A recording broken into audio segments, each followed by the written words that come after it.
Olá a todos, meu nome é Leandro Musser, tenho 28 anos, sou estudante de ciência da computação aqui na UESO. E aproveitando essas férias, né, faz tempo que eu não faço vídeos assim, mas é sempre bom para a gente aprimorar nossos conhecimentos, né? A gente tem muito tempo disponível para a gente fazer o que a gente quiser. Você pode estudar o que você quiser, o que você tem curiosidade, o que você tem dificuldade, você pode adiantar conteúdo do curso. No momento, estou estudando um monte de coisa, mas algo muito interessante que eu sempre quis me aprofundar um pouquinho mais é a codificação de caracteres, né? Por exemplo, a gente está sempre falando de UTF-8, mas a gente nunca para pensar como que isso funciona internamente. E eu sempre fui aquela pessoa que gosta de entender como as coisas funcionam por debaixo dos panos. Eu tô sempre repetindo isso porque é muito legal, não é à toa que eu escolhi ciência da computação, né? E essa tabelinha aqui vai me ajudar a fazer algumas conversões que eu vou precisar. Eu vou basicamente pegar um caractere Unicode e transformá-los em bytes, né? Usando a lógica do UTF-8. E vocês vão ver que é uma lógica bastante complexa até, mas é muito divertido. Tá? E é sempre interessante a gente saber como esse tipo de coisa funciona. Eu sei que isso é muito negligenciado, né? A gente muitas vezes usa as coisas no modo automático, mas custa a gente entender o que a gente está fazendo, sabe? Afinal de contas, né, na programação a gente está sempre escrevendo alguma coisa, escrevendo texto e o momento que a gente salva o arquivo, né, isso está utilizando o TF8, o TF16, está usando alguma coisa, né? Então isso está sempre presente nas nossas vidas. Então por que não entender um pouquinho melhor, né? Basicamente eu vou pegar esse caractere Unicode aqui, né?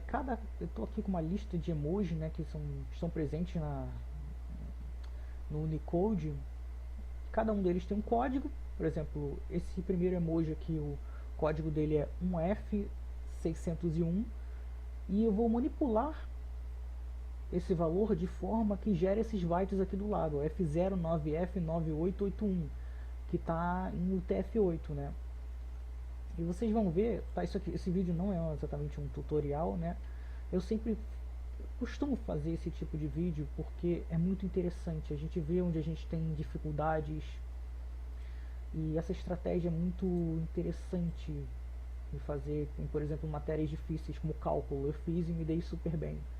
Tem outras estratégias, claro, mas enfim. E porque é divertido também. Vamos criar um arquivo de texto aqui vazio e vou colar esse emoji lá dentro, tá? Colei o emoji, ele vai salvar em UTF-8, tá? O próprio Notepad do Windows ele tem suporte. Salvando esse arquivo, eu vou abri-lo em um editor hexadecimal para ver como que esse arquivo é constituído. E vocês vão ver que tem lá o F09F9881, que são exatamente esses mesmos bytes aqui que o próprio site já fornece, né? Já mostra como que é esse código aqui em UTF-8. E a graça é eu fazer isso na mão, né? Não só saber como é que é representado, mas saber como que a lógica funciona. Então eu vou pegar o código aqui, esse código aqui é lá da tabela Unicode, né, que é daquele emoji, e vou transformá-lo, né, vou manipulá-lo de forma que ele gere aqueles bytes lá que a gente viu lá. Tá, mas primeiro a gente vai precisar converter isso aqui para binário. Eu vou usar essa tabela que eu acabei de construir, que facilita muito minha vida. Tá, tô pegando cada caractere daqui e transformando em binário. Esse 6 vai virar 0, 1, 1, 0. O 0 vai ser um monte de 0. E isso aqui.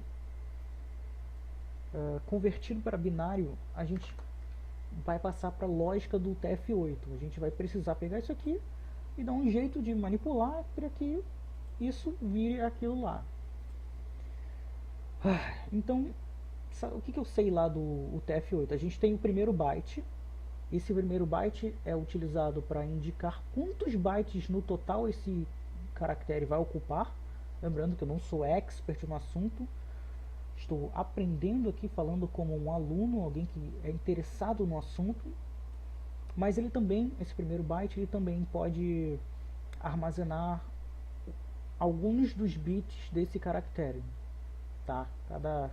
Cada númerozinho desse daqui é um bit diferente.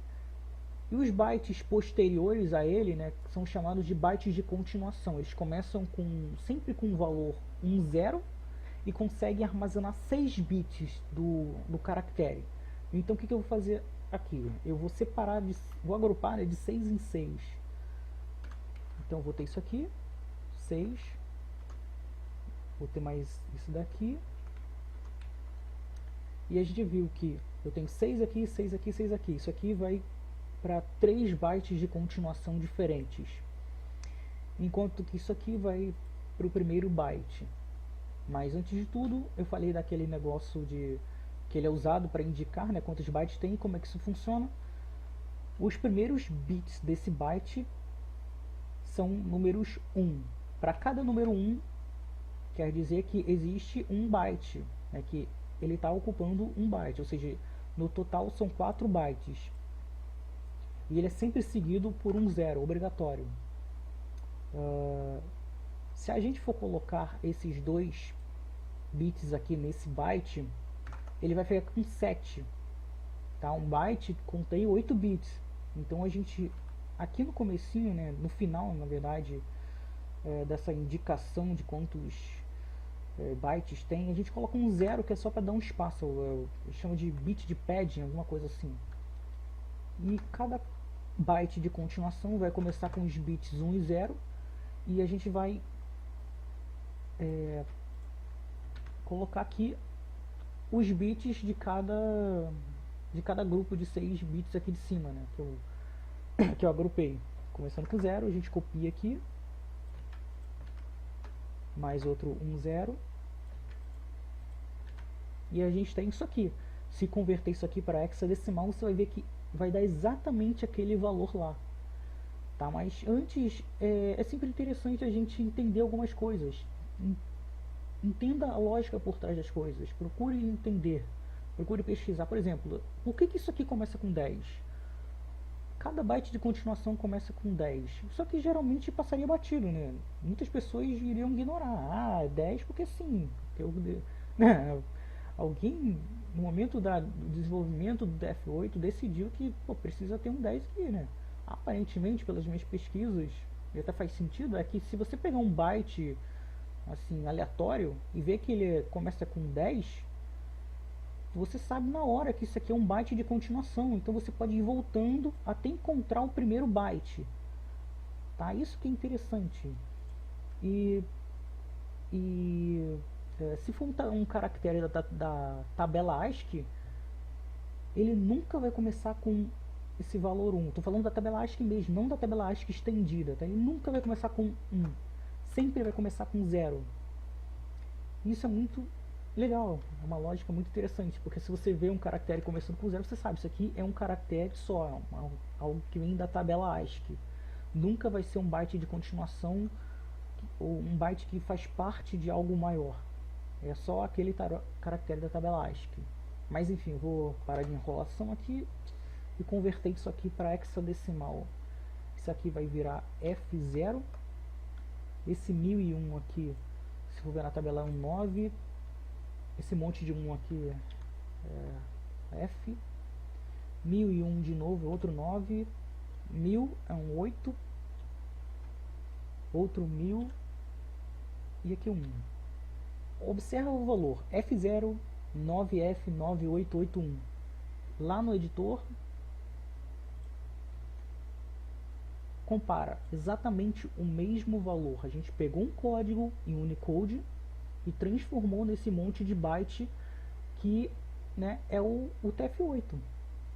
Né? A gente vai abrir lá no Notepad e vai dar um emoji.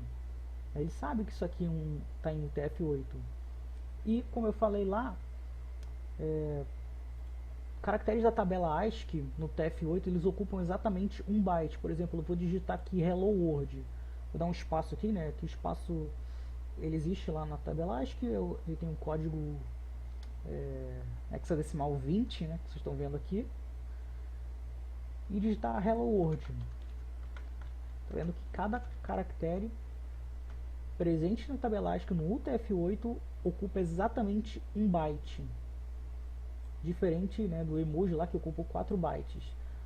Aí se tu for ver lá no UTF-16, caracteres da tabela ASCII acabam ocupando 2 bytes, né? Esse 20 aqui, por exemplo, ele ficaria 0020 ou 2000, dependendo lá da ordem.